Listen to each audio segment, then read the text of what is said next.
well-chewed spider carcass oozes on the ground. A cavalcade of nasty smells rises from the corpse, but one of them is familiar. The prickling, metallic whiff of magic. Investigate study.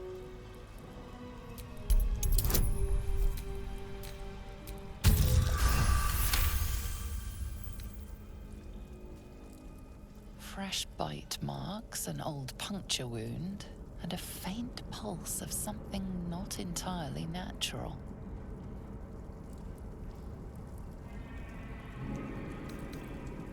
And wait a second, I scanned me for signs of magical interference.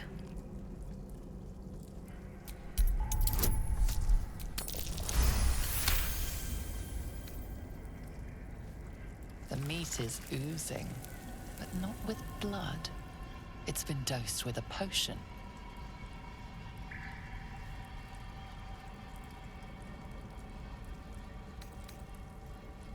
When you inspected by my closet to see if you identify what made it. The teeth of the predator are curved, pointed, and have sunk in deep. Some sort of feline. It had a nauseous aroma. Sulfur, decay, and a thin whiff of something unexpectedly fragrant.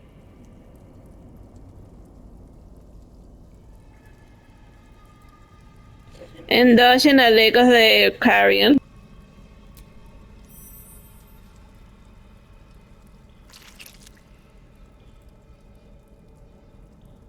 The meat tastes of rot and sour milk. Your stomach lurches, but your loins tingle. Was that arousal? Rotten meat. That's what gets you going. Well, to each their own. In amongst the rot is an unmistakable sweetness. Succubus spittle. The meat is charmed.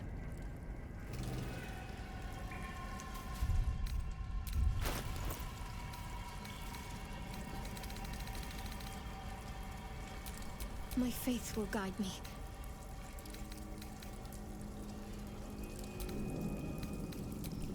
Still alive, so that's progress.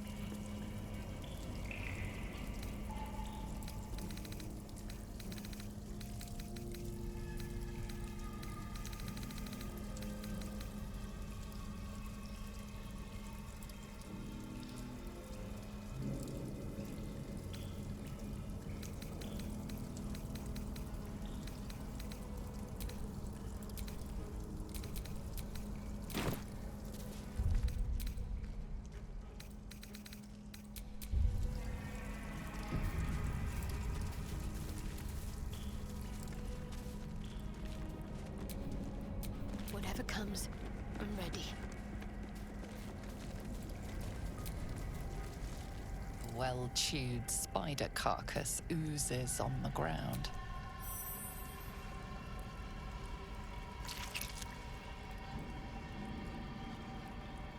The meat tastes of rot and sour milk. Your stomach lurches, but your loins tingle. Was that arousal? If what is happening is what I think is happening, and it's because you licked a dead spider, the time might just have come when you and I should split ways. In amongst the rot is an unmistakable sweetness. Succubus spittle. The meat is charmed. I've got a long road ahead.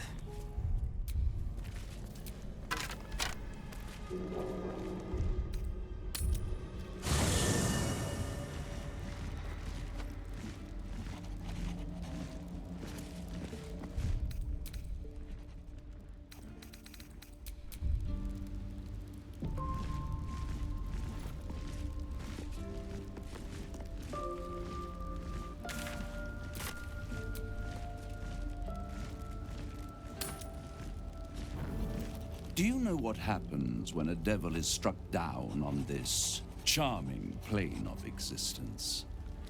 It returns to the hells, to the very point where it last stood before venturing to whichever devil-forsaken plane it died on. In the case of our friend Yrgir, the Orthon you so handily dispatched in the Temple of Shah, he manifested in my House of Hope. He returned to me chastened but intact, his wounds healed, his body restored.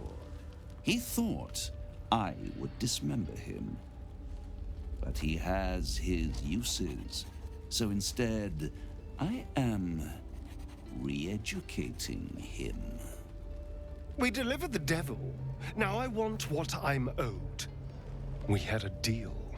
Indeed we did. I discovered all there is to know about those scars of yours.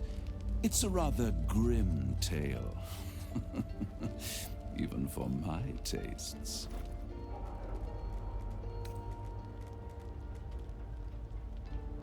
Stop stalling. As you wish. Brace yourself, Astarion. We're about to unveil your destiny. Carved into that ivory skin of yours is one part of an infernal contract between the archdevil Mephistopheles and your former master, Cazador Za. In full, the contract states that Cazador will be granted knowledge of an infernal ritual so vile it has never been performed. The rite of profane ascension. It promises to be a marvelous ceremony, very elaborate, incredibly ancient, and entirely diabolical. If he completes the rite, he will become a new kind of being, the Vampire Ascendant.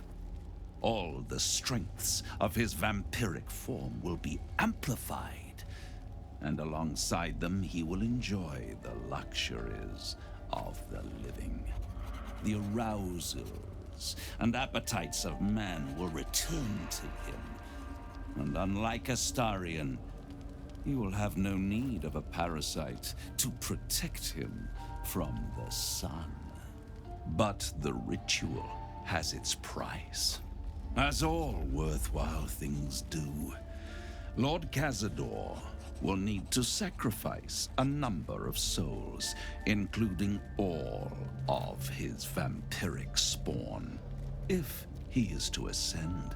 Imagine how he felt then, when one of those precious spawns simply disappeared into thin air. The only missing ingredient is Astarion. You are the final piece he requires to complete the ritual. Your scars bind you to it. Your soul will set off a very wave of death, bringing Cazador his twisted life. And that, my tragic and toothsome friend, is that. Now, if you'll excuse me, I have business elsewhere.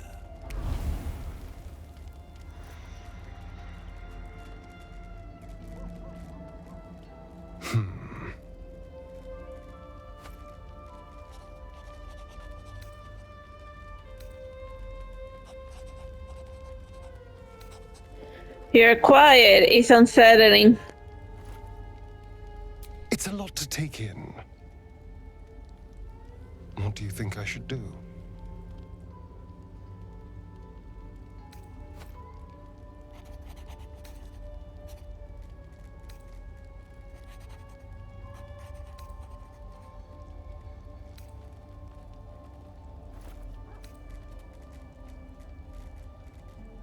If you can't let Casa complete the ritual, he could unleash terrible horrors. The end of my life amongst them, just when I was starting to enjoy it.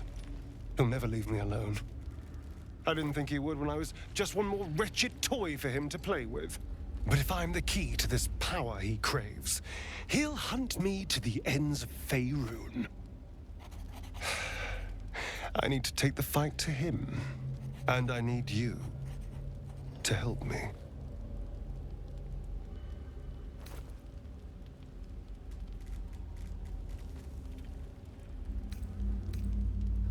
Of course I'll help it. We'll hunt him down and kill him. Thank you.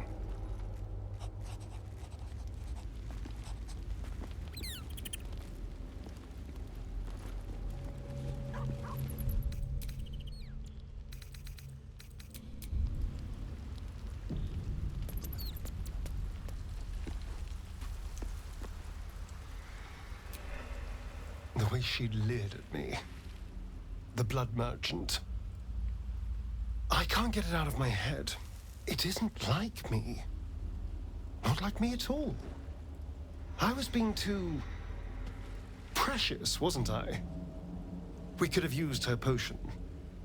A moment of unpleasantry doesn't matter if there's a fine reward. I should have just gritted my teeth as always and let her have me for a bit.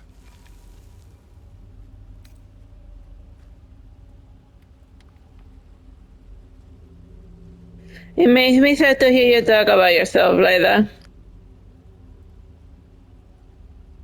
Why? I'm simply trying to be realistic. There's nothing more desirable in the world than a vampire, is there?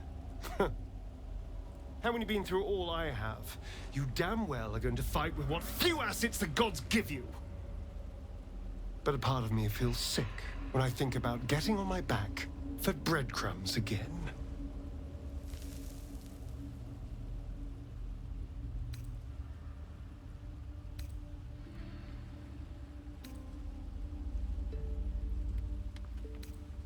Have you even enjoyed mating in the last decades?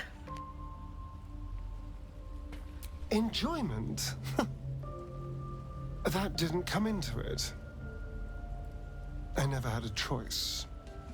I have bedded thousands of people. Half of them I barely remember. Most of them didn't even grant me temporary bliss. It should have been so easy to let the drow use me for her fantasy, but perhaps, you showed me I have enough strength. I don't need to.